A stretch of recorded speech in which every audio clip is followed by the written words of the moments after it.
Hey, welcome back to another lesson. All right, so in this lesson, we're going to look at different kinds of chord progressions and harmonies that you can add to your blues. Now, a big part of this course is actually staying on the 1-4-5 and trying to master that. I really do believe that you can go pretty far just with the 1-4-5 because, you know, there's a million different riffs and licks and ideas that you can do just on the 1-4-5. However, it's good to just have like different options and just different ways to spice up your blues, and actually having those options kind of gives you more confidence just to, sometimes actually do better with the low down 1-4-5. All right, so, for example, instead of just, the regular, we could play all kinds of things.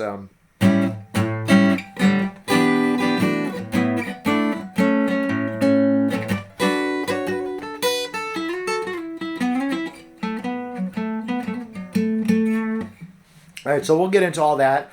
We'll go through a bunch of examples, and then we're going to end with a pretty cool musical example from a blues song. So stick around. All right, so let's see. Where should we start? Maybe we'll start with the 1-4. The change to the 4 chord is part of the standard progression, and also sometimes you'll hear about the quick 4, like just going to the 4 chord on bar 2. So, back to the 1. But you can throw in the 4 chord pretty much any time. You could do like like a 1-4 and back to the 1. So it doesn't have to be a dominant chord. It could be a major chord. So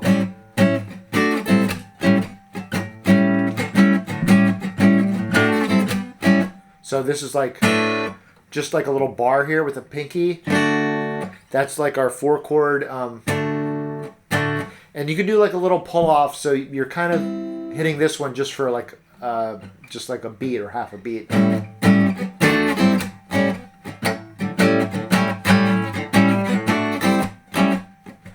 Now, that's a different idea. As long as we're on here, I'll mention that. This one is like the major chord off of the minor third degree, so you could think of these chords as almost based off of your pentatonic notes, like. So you can have some progressions that would stay on that minor third chord a little bit longer. Again, when I say minor third, I mean the major triad off of that minor third degree. So in this case, we're in the key of A. So your 4 chord is going to be your D. But then you can also hit your C major. So there's a progression where it's kind of staying on the C. You could do this one.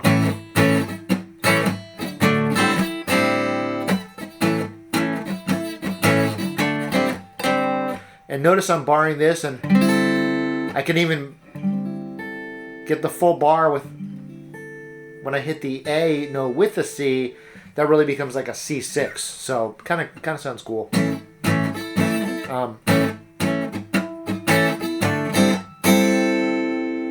Adding in these little extensions can help add flavor. We'll talk through a lot of examples with that.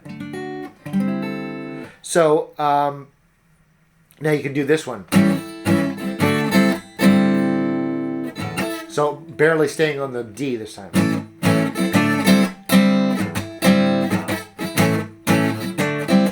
It reminds me of the song, the ZZ Top song, Tush. So that would be in G. So all kinds of blues songs, but let's go back to A for a second. All right, so again, 1-4 back to 1. That was just, again, using the C chord, but we can go just directly if we want.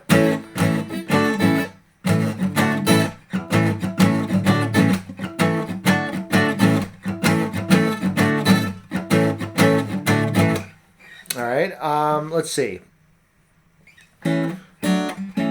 Now, different ways you could do it. Like here's a kind of a classic one. Use your open A chord and then hit this kind of a D chord.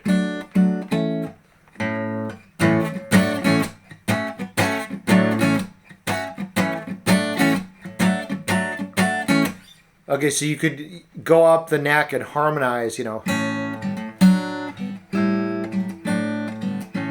So this D, I don't know if I mentioned the shape. It's going to be 4th fret in the D string, and then 2nd fret on the G string, and then 3rd fret on the B string.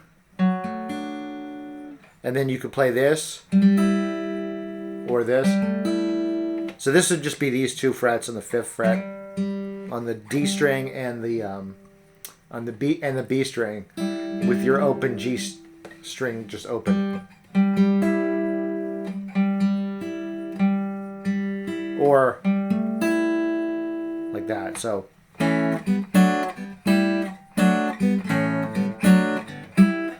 but the important thing to realize is that this is, even though there's a kind of a chord progression, it's still functioning as the one chord. So I sometimes call this like progressions within progressions. So you're on the 1 of a blues.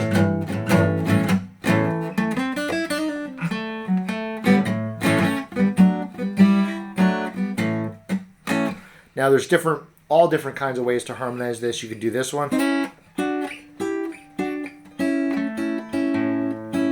Always good to throw in your open A string. But this is just 6th fret, 5th fret on the G and B strings. And then 7th, 7th, and then 9th, 8th.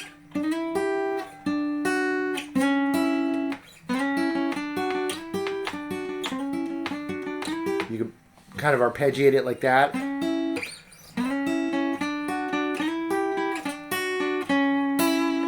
But notice you're kind of moving. You have some like harmonic movement that resolves back to the 1.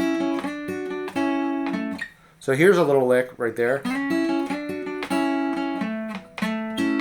which is not going all the way up to here, but just 1 4 1 4, and so it's like 1 4 1 again.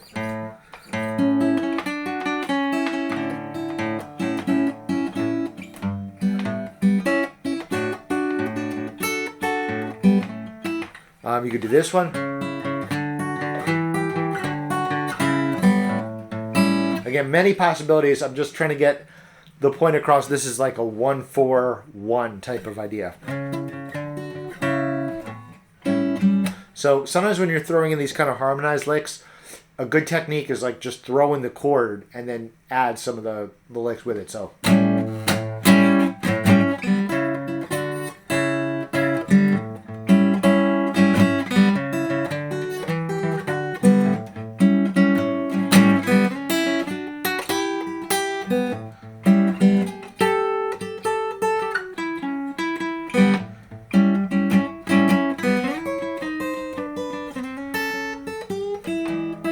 All right, let's move on to another idea. How about, so we talked about 1 4 1 or 1 4, like either going ascending or just going, ascending and then back down, descending, or just kind of continuing on. You could even go up like 4 different chords. All right, another idea would be like 1 2 5. Now, usually we think of the 5 just as a turnaround chord, but you could also throw it in just as a little kind of little cadence right in there. So.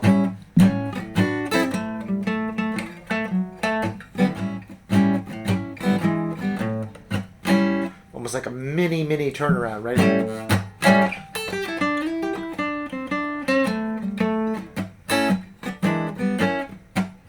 Right? Now you could also throw in your 6 chord, although the 6 is not quite as natural just to go back and forth because it has a very kind of pungent sound to it as far as like where it's going to. You know, when you just go back and forth, it doesn't feel quite as natural. One really natural way to use the 6 chord is leading into a kind of a 2 5. So you may have heard of like the 1 6 2 5 progression, which is kind of a jazz thing. So, but what I like to do is try to fit all these kind of jazzy ideas into the blues. So with all these different ideas, I'm always trying to relate it back to the blues, to the standard 1-4-5, and trying to work it in to the blues.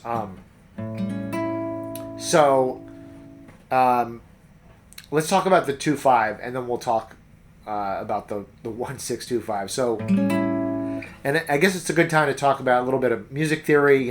Just building chords off of the diatonic scale. So,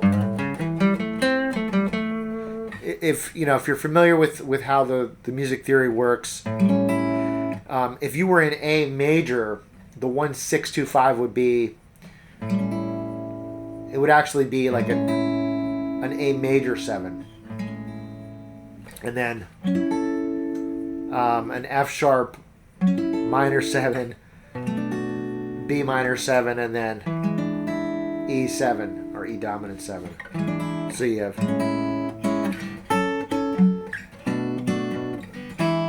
Now that sounds obviously very jazzy.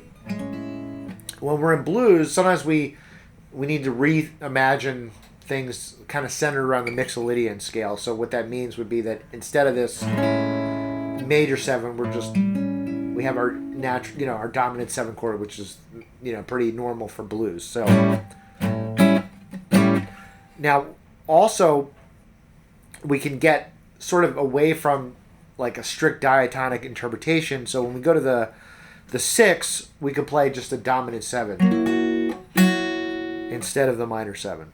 All right, so if that's too much theory, don't worry about it. Just know the chords would be like A7, F sharp 7, and then we will play a minor 1 on the B minor 7, and then E7. All right. So I'm getting a little bit ahead of myself. Let's just look at the 2-5, and then we'll go back to the 1-6-2-5. So, this is like a good thing to play on the turnaround instead of like.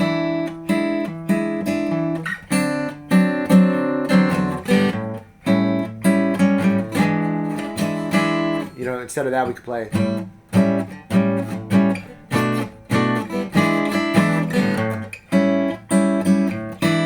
Again.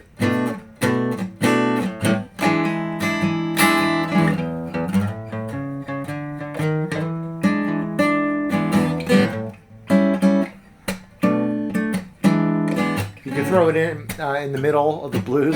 Doesn't have to be on the turnaround.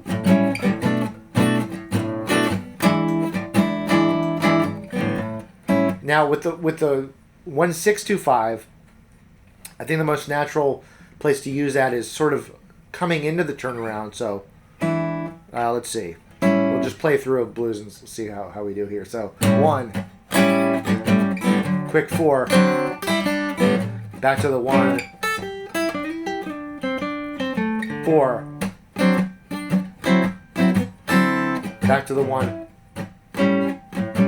6. And then, so it's really on bar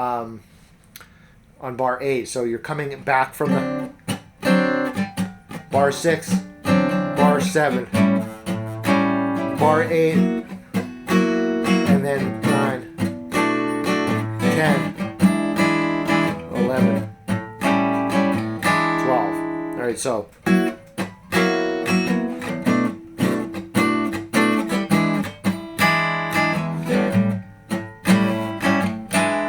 Now sometimes you can also throw in like another shorter 1-6-2-5. So like coming out of this, and then here it is.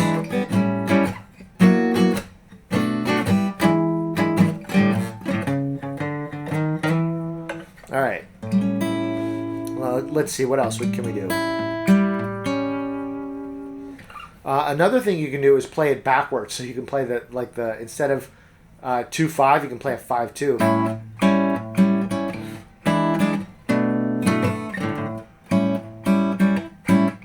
Especially on the turnaround, where you normally play like a.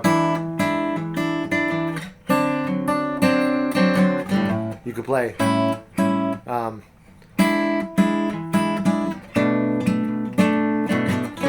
So really just playing the 2 chord instead of the 4 chord on the turnaround.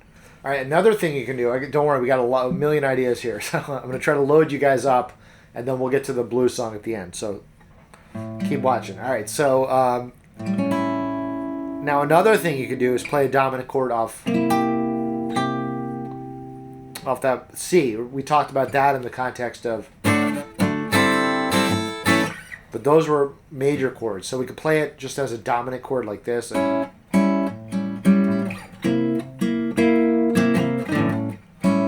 Again, I'm just always looking for ways to just fit this back into the, just always returning to the home bass dominant A7.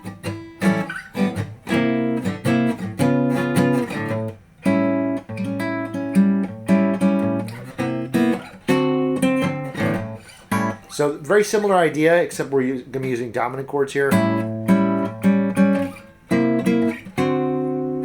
And again, you could also do it backwards, like D7 to C7.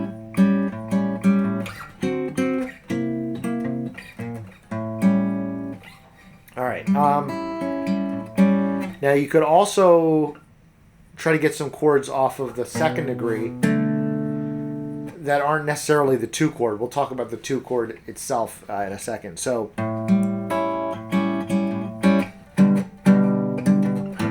actually, this one's an inversion of a G7. So let's go there. I'm bouncing a little bit all over the place, but I'm just kind of giving you a brain dump.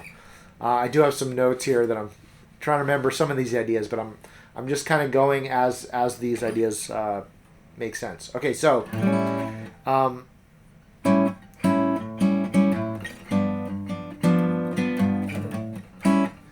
so if you go a half step down, that's your 7th. So in the key of A, I'm talking about G.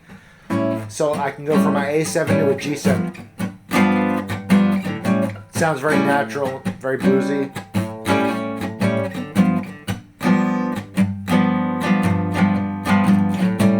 So I could, combine this with my normal 4 chord.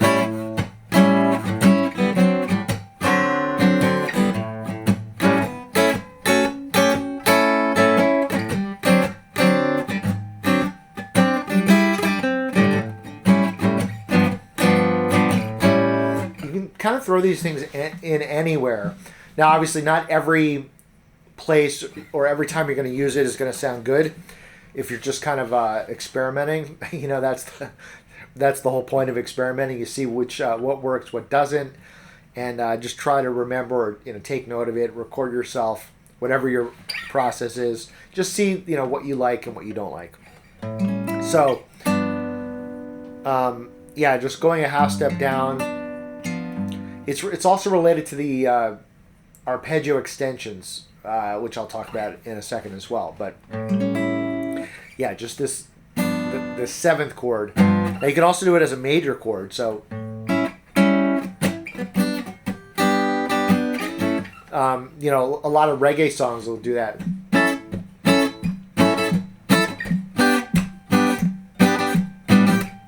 That 2 chord kind of thing.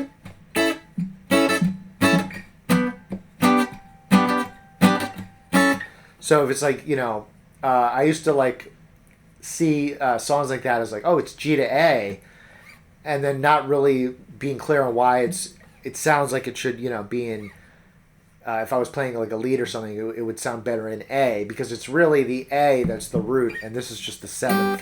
So,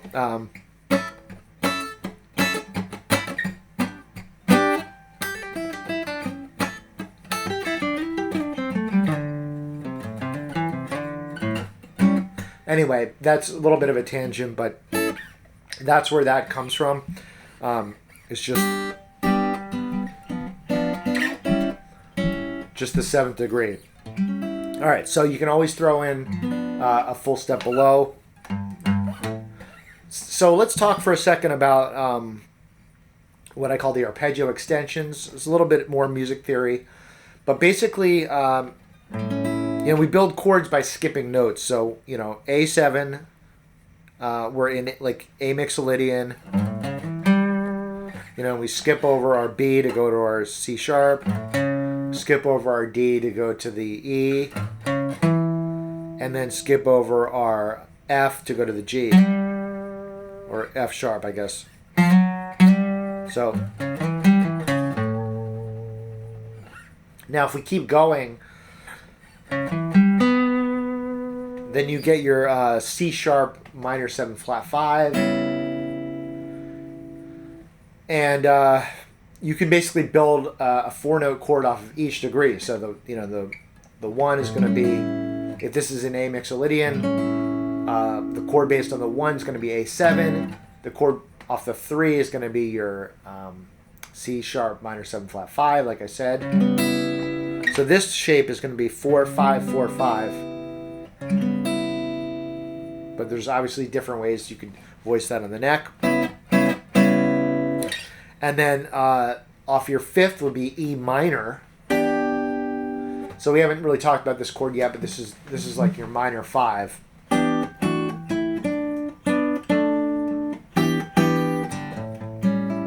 And then last but not least, your G major 7.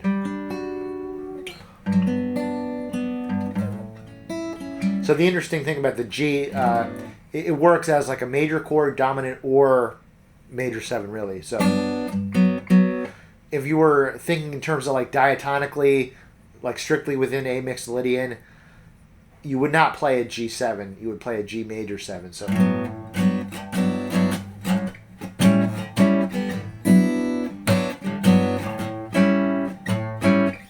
So one of my favorite voicings is this one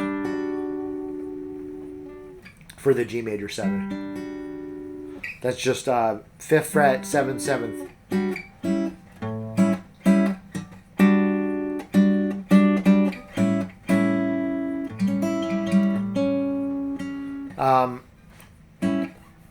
Now with these chords, like you can go back and forth. There was an old song. This is not the full blown example yet, but this is just one other example. Went to bed last night, babe. Tears running in my dreams. Something like that. Let's see. Went to bed last night, babe. Tears running in my dreams. All right, so that was off of the volume 1 in the blues song repertoire. But one idea you can use with these chords is basically just like going from a 1 chord to one of these other chords and then back. So this is like a great example. Let's move it back up to A, just so we're clear. So